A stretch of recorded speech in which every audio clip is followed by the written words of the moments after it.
Hey everybody, I am Mr. Herzl and I'm the Social Studies Coordinator for Life Schools. This is either the first or the second portion, depending on which one you did first, of your weekly review. The first portion we talked about the ratification of the Constitution. We talked about the Anti-Federalist and the Federalist, and we talked about what the Anti-Federalists wanted was a Bill of Rights. So they wanted a guarantee that they would have rights from the government, that the government would not infringe or would not take away certain rights. And so when it comes down to it, Madison is actually the person who says, well, he's one of the people that says you're right, and he goes and crafts a Bill of Rights. And it's actually based upon a Bill of Rights from Virginia.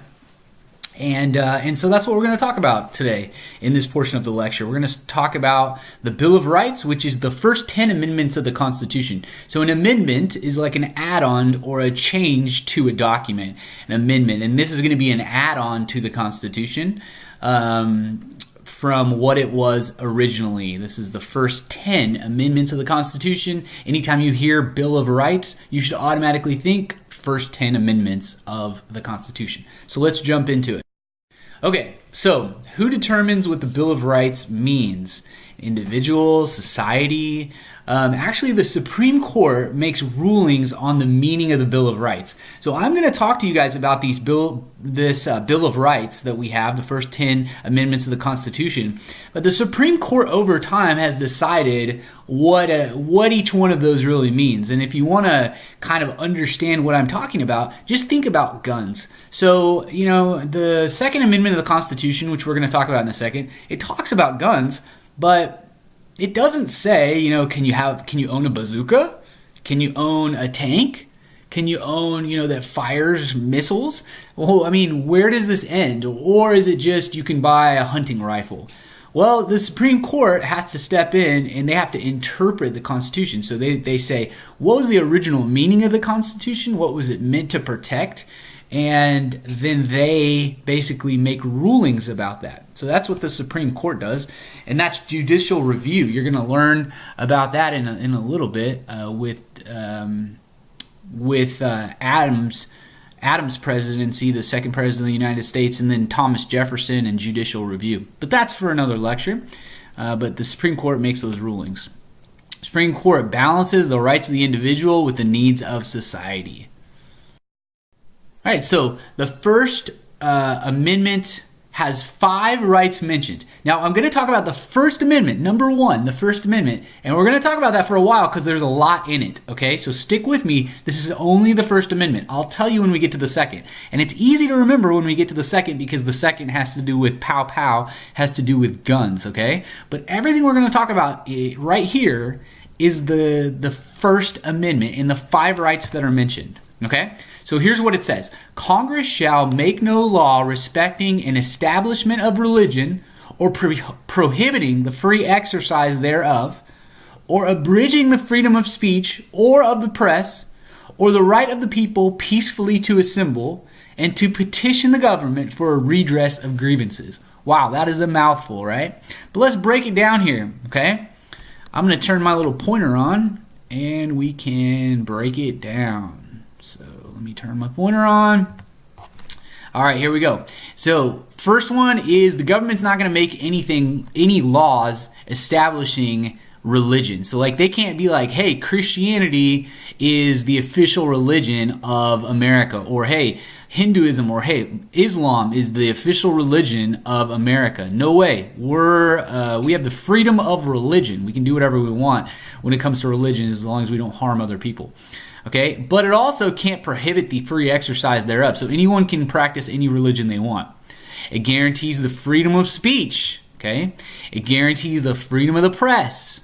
It guarantees the right for people to peacefully assemble, to go and and what these people are doing right here, protest, and to petition the government for redress of grievances, which basically means that if we have a problem with the government, we can petition the government to change those problems. So we're going to talk about each one of those in depth. But again, this is only the First Amendment. The other ones are much easier. So we're going to talk about each First one of those Amendment laws. Stuff. Okay, right? But, we're going to talk about the freedom of religion, the freedom of the press, the freedom of assembly, and the right to petition the government. So freedom of religion. Congress shall make no law respecting an establishment of religion or prohibiting the free exercise thereof. All right, so there's two clauses in there, establishment clause and free exercise clause. An establishment clause, again, means that they can't establish a religion. So they can't say one religion is the religion of the United States of America. But they also can't deny you from practicing a religion. You could take your shoe and say, I'm going to worship my shoe. That's my religion. And the government could not step in and say, no, you can't do that. Because why? Because the First Amendment of the Constitution of the United States, okay, says that you have the freedom to exercise whatever religion you want, okay? All right, so how does this have to do with like everyday life? How does this have to do with the way that we live today? And that's what's really interesting. You know, this is a portion of history that is everything you do in society is based on this. You know, I'm about to go duck hunting tomorrow, and my ability to use my gun, that's protected in the Bill of Rights. So you know, there's lots of things for you that are protected in the Bill of Rights. You know, if you get pulled over by a police officer, they can't just search your car without you saying that that's okay. So lots of things apply to us today. So that's what I'm going to keep talking about throughout this lecture. So in schools, the religion issue is most prevalent. If a student raises his hand and says, teacher, can we say an opening prayer before this test? You know, would you be able to do that? Can the teacher go ahead and pray before a test? If the teacher says yes, it looks like the establishment clause. So the Supreme Court has said, no, you know, the teachers can't like pray in front of the students because that teacher's they're choosing one religion to pray for, and that means that they're supporting one religion over another. Okay, but if they say no, then it's almost like you can't exercise your free religion, you know, your freedom of religion. So really the answer is that the teacher is most likely going to say, if you'd like to, you can say a prayer before, but I'm not going to lead the class in prayer. That's a personal decision. So the teacher can't stop you from exercising your religion, but also the teacher can't look like they are promoting one religion over the other. All right? So the government cannot promote religion. That's the Establishment Clause. All right, Establishment Clause, government cans. I'm just going to put all these up here for you. So what can the Establishment Clause, what can the government do? They can teach about religions in school. They can allow voluntary prayer. They can transport students to a religious school, can read the Bible for culture or literacy content. What they can't do, so they can't set a state religion. The government can't order a prayer. They can't teach religious doctrine in school. They can't pay seminary teachers. They can't teach creationism. So all those things would promote a certain religion over another. And all these are very interesting. This one especially, teaching creationism. So there's a big argument, can you teach intelligent design? Because that doesn't really even talk about a God. It just says somebody was intelligent and created all this. So there's all kinds of court cases that go on about all these different things all the time, even today, even though this was written so long ago. Free exercise of religion. People can practice whatever religion that they want. So I'm going to put all these up here again for you. So what they can do, right up here, you can choose whatever religion you want. You can lead a prayer in most examples. So a student can actually lead a prayer in school, or even hand out Bibles if they want to. People can ask questions about religion in schools or outside of schools or in a public setting. They can worship whoever they want. You can't break the law and claim it was a religious belief. So like if you're like, hey, my cult says that you have, or my religion says you have to kill someone. No, that's not okay, right? Because now you're infringing on that person's personal liberties. Raise children without education. So children have to be educated. So you can't say that's religious. Deprive children of basic needs. And that's a big one that people argue about. So depriving children of basic needs. Like some religions will say, my kid can't have certain medicine or any medicine. And so these kids sometimes they'll die because of that. And so then is it okay for that that parent to be prosecuted or sent to jail because they didn't take care of their kid and give them the medicine that they needed, even if they say, oh, well, it was religion. Like, our religion doesn't believe in medicine. So again, there's all these things that work their way through the court system. All right, so the next one is freedom of speech, right? You can say whatever you want. But when can you say how whatever you want, and how much can you say, right? You actually can't just say whatever you want. Or if you can, there are limits on freedom of speech. Let's just put it like that. So let's talk about what that means. Okay, freedom of speech. What can an individual say? All right, so you can say whatever political belief you believe in. You can talk about any politician. It doesn't matter. You can protest without getting out of control. So you can protest. You can't riot, but you can protest and be peaceful about it. You can say things about someone that are true. So like if you're saying something about someone that's true, then that's okay as well. You can burn the flag. That's considered free speech. Then again, the Supreme Court has decided all of these things. You can say racist and hate slogans. So if you want to do that, if you want to be that idiot and you want to say things that are hateful or things that are racist, you can do that. That's protected under free speech. Now, that doesn't mean that you can't lose your job over it, or that doesn't mean that you can't be, society can do whatever they want in not giving you a job in the future, or maybe you're not going to be able to get into a school that you want to go to, a college or something like that. But you could do it if you want to.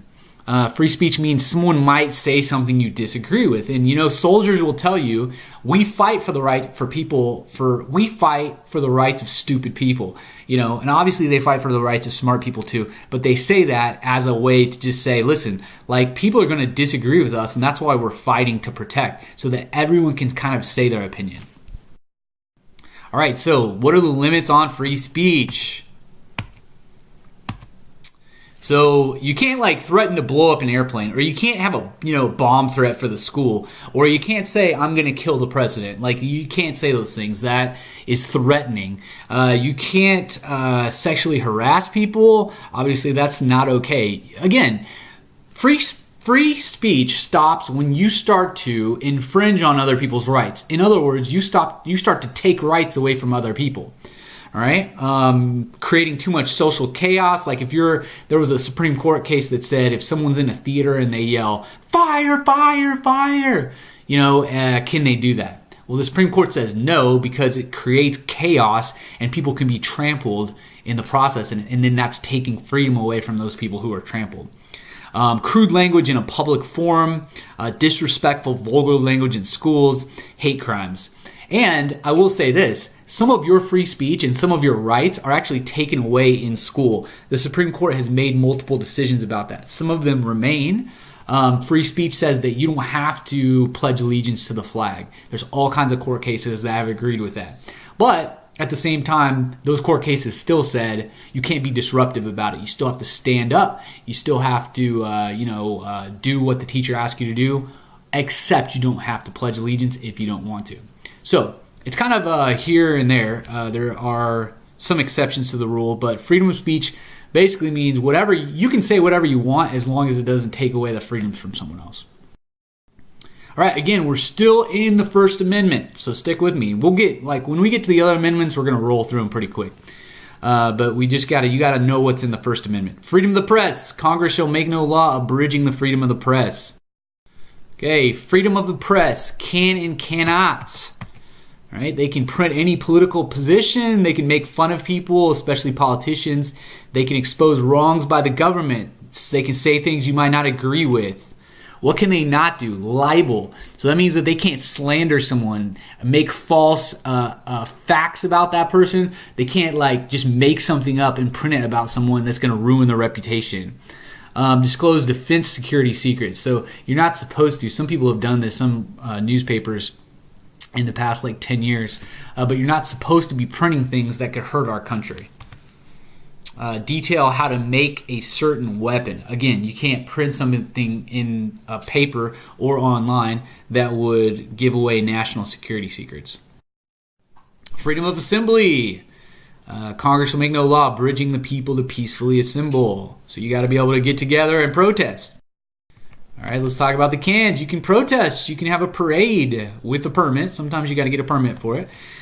You can parade chanting hate slogans. You know, you have to allow people, even if they're racist and hateful, to express whatever they want to express, okay? They have to be able to protest. Now, we don't like that, but we have to let them do that because that is the freedom that everyone is given in our society. Again, those soldiers say, we fight for the right and die for the right for people to do stupid things.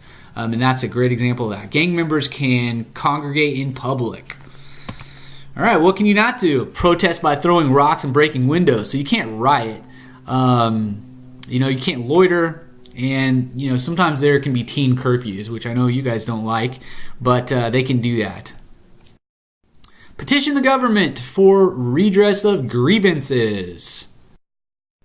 All right, petition the government means I don't like what the government's doing. I can petition them or I can tell them that I want to change it. All right, so you can sue the government for wrongs that you don't think, if the government did something that you don't like, even at school. If there's a public school and they did something that you don't like, you can sue, and maybe it's like something that the state made them do. You can sue the state for that. You can sue the federal government. You can sue. You cannot be punished for exposing wrongs by the government. So if the government's doing something wrong and you expose it, the government cannot punish you. Like, we don't live in a dictatorship dictatorial government where they would punish you for exposing something wrong inside the government. Okay, again, that is the First Amendment. Tons of information. But again, the next ones, the ones after this, are pretty much like one single right, or they're known for one right. So we're going to rock through them. Okay, Second Amendment. You can have guns, a well-regulated militia being necessary to the security of a free state. The right of the people to bear arms shall not be infringed. All right, how much can the government keep guns from criminals and youth? In order to keep guns away from criminals, does that limit the rights of law-abiding citizens? So, where do gun rights stop? You have to let people have guns. It's in the Constitution. It's the Second Amendment of the Constitution.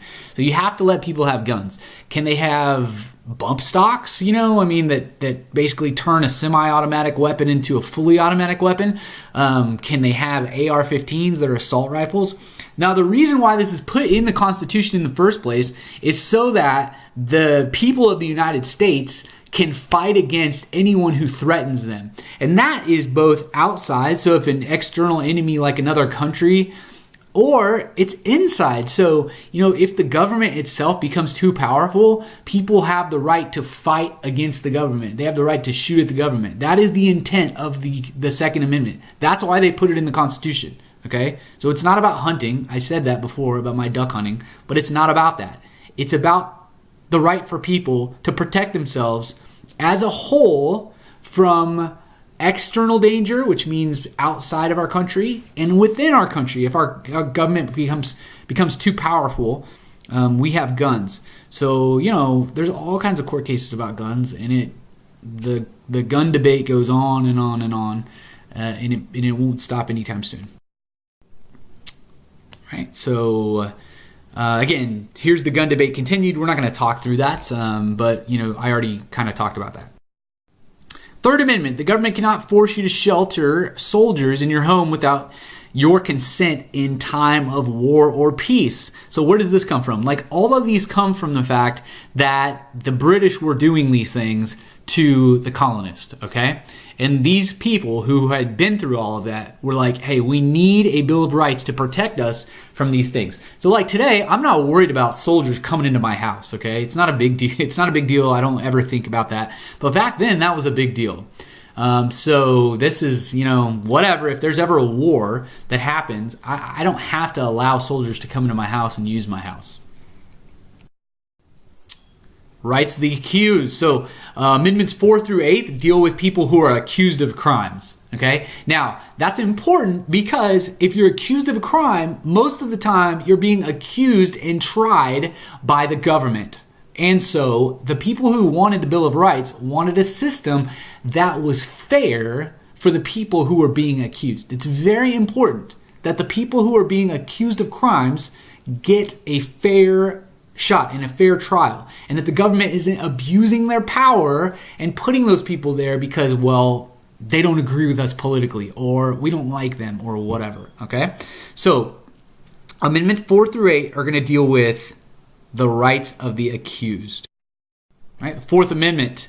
What does a policeman need in order to search your home? A warrant. So this deals with unlawful search and seizures. So like if the government cannot just like come in your house, okay? Like if somebody ever knocks at your door and wants to come in, and it's a police officer, unless there's like a crime happening in there in your house, you should ask if they have a warrant. Do you have a warrant? I had a student who I had just taught this to a few years ago, and the police came and they were looking for this student's brother, and they said, "Let us in. We want to look through your house." And she said, "Do you have a warrant?" And they said, "It doesn't matter. Let us in." And she said, "Yes, it does matter. It's a constitutional right for me to be secure in my house and for you not to come in unless you have a warrant." Well, they went away, and so it's your right. It's the same thing in a car. Like the police can't search your car unless they have a warrant. And a warrant would mean like they have probable cause to believe that you've done a crime. Okay, you've committed a crime. Right? Probable cause. What I just said is also needed. Fifth Amendment. You cannot be tried for the same crime. That's called double jeopardy. So you can't be tried twice for the same crime. So you can be tried once, like if somebody thinks you murdered somebody and they put you on trial and you're found not guilty, like they can't come try you for that again. Okay. Otherwise, the government would just keep trying to nail people down on crimes over and over and over again. And sometimes the government could possibly abuse that. All of these are about government abuse. Okay. That's why these amendments are here. You do not have to testify against yourself. So people can plead the Fifth. That's what they say. I plead the Fifth Amendment. If you're ever in a situation where somebody wants you to testify, you can just say, I plead the Fifth. Like, you don't even have to talk about anything. You don't have to talk about anything that would incriminate yourself. You must have due process of law before you're convicted. So due process means that there is a process a fair process before you're convicted of a crime. And the government can't take your land unless they pay for it. So that's a thing called eminent domain, where government comes in and they have to pay for your land if they're going to take it. That happens a lot of times with highways. Okay, so eminent domain means like if the government's coming through and they're building a highway, they can't just like take your land to build that highway. They have to give you a big good chunk of money or whatever that land is worth. Sixth Amendment. And again, we're rocking through. That First Amendment has a lot of stuff in it, but the amendments after are not that big of a deal. I mean, they're a big deal, but there's just not as much in them, okay? So we'll go through here. So people have a right to a speedy trial by a jury of their peers, okay? So your peers are like, if you're in the classroom and you're looking around at your friends, to your right and to your left, like those are your peers, okay? And so you have a right to a trial by your peers.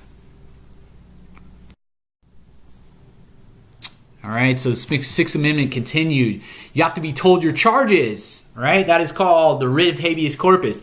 You have to be told what you're being accused of. Like the government can't just hold you in a jail and not tell you what you're being accused of. Okay, that would be, again, the government abusing their power. Like you can say, why am I here? Why are you holding me? And if they can't tell you, you can literally get up and walk out. Okay. The only time that can be suspending the writ of habeas corpus, is in a time of war. So that can happen in a time of war. And again, some of that happens with